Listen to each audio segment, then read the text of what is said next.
The TV was on, and I happened to see this breaking news story about a wreck, and I said to myself, whoever was in that wreck, they didn't make it.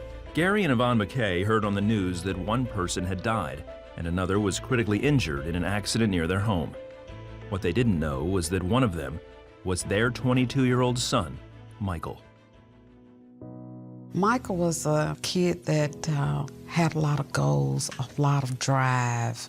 He started playing football at age 6. He was a sweet little kid, never gave me any problems.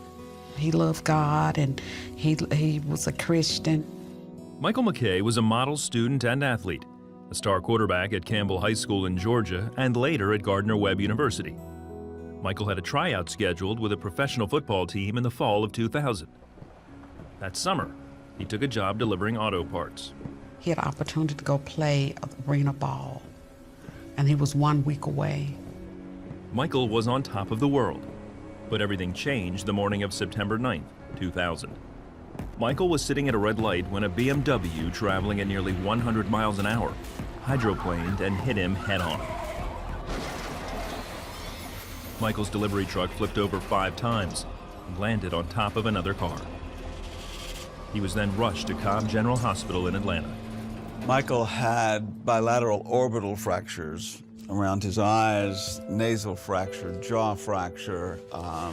He had liver problems from contusion of his liver, required a gastrostomy tube, a tracheostomy. He was on mechanical ventilation for a while.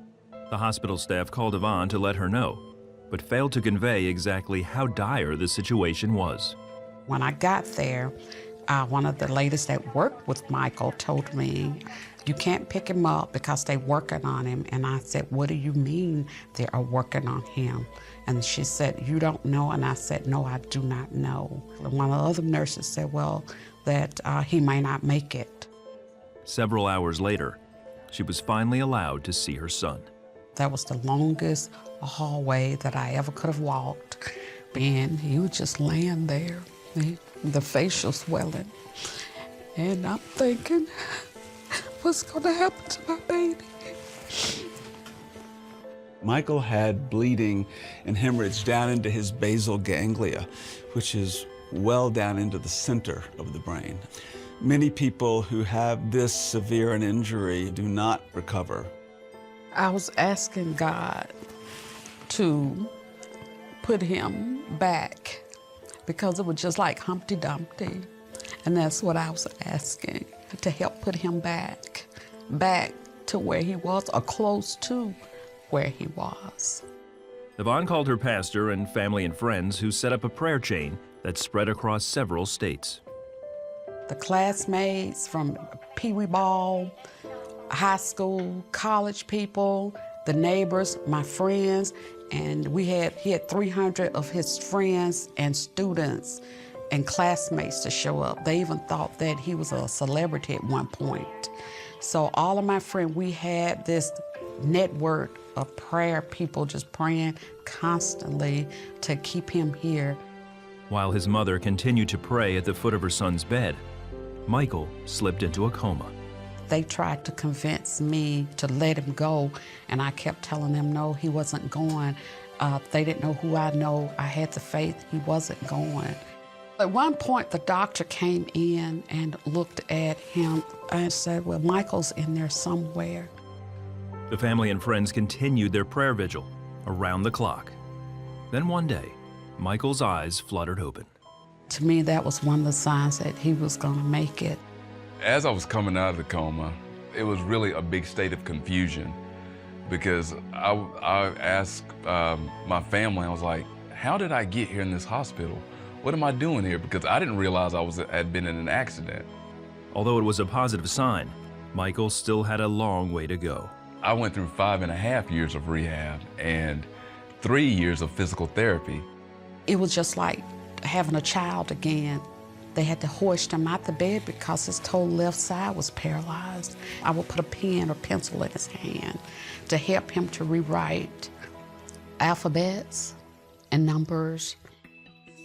Today, Michael is about 95% recovered from his accident and has very few limitations. He's coaching middle school football and eventually hopes to pursue a career in broadcasting.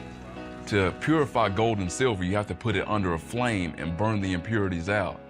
And I feel that was God's time of putting me under the flame, burning those impurities out of me. But while you're going through it, He's maturing you. Rather than questioning God or being bitter about his experience, Michael is grateful to be alive and healthy again and says his faith is now stronger than ever. Jesus, He really is my everything. And I pray every night that people don't see me, that I'm a reflection of Him and that He shines through me. I have seen a number of cases as severe as his, but certainly none that have done any better than he has done. He's done remarkably well. Perfect. Yes. As much as we could give him, we did, but there were other forces that I can't explain scientifically that took care of Michael. Michael and his family believe it's no mystery. It's a testament to the power of prayer.